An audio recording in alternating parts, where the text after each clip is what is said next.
Terima kasih banyak Datin. Terima kasih ya. Kami kita duduk atas. Tok Mak Hassan? Yes. Okey. Kesalahan ni untuk PM bubarkan parlimen untuk adakan PRU dengan ketidakstabilan politik sekarang kan. Jadi itu ada dijadikan pendirian rasmi UMNO dan PN ke?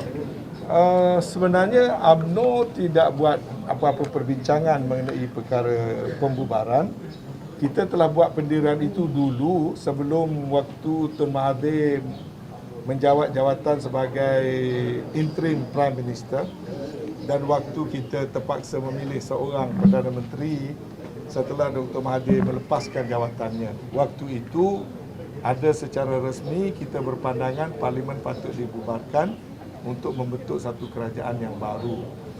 Kemudian selepas daripada itu, Si Paduka Baginda Pertuan Agong telah melaksanakan tanggungjawab baginda dan telah pun terlantik seorang Perdana Menteri, dan Perdana Menteri telah membentuk satu kerajaan yang dinamakan Kerajaan Perikatan Nasional, dan sekarang ini kerajaan itu sedang berfungsi dengan baik.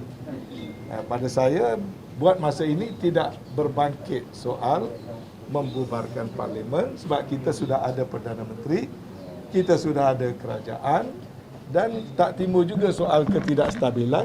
Saya tengok kerajaan ini adalah mantap, jumlah sokongan semakin bertambah, jumlah kerusi pun makin bertambah sebab ada yang menyeberang dan memberi sokongan kepada Perikatan Nasional dan menjadi bebas dan sebagainya. Jadi pada saya ketidakstabilan buat masa ini tidak berbangkit. Saya fikir sebarang perkara yang bersifat over politicking hendaklah dikurangkan, terutama sekali kerajaan, supaya kerajaan dapat menumpukan perhatian menyelesaikan masalah-masalah rakyat.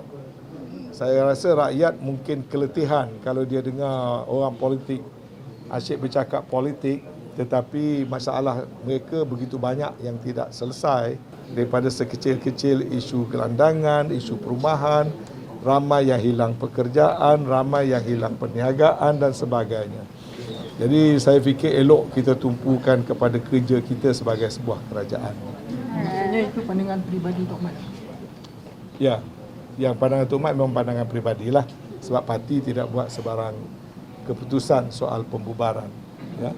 Malah apa yang parti buat, parti dari segi UMNO dan Barisan Nasional, kita telah mengulangi sokongan kita kepada Perdana Menteri.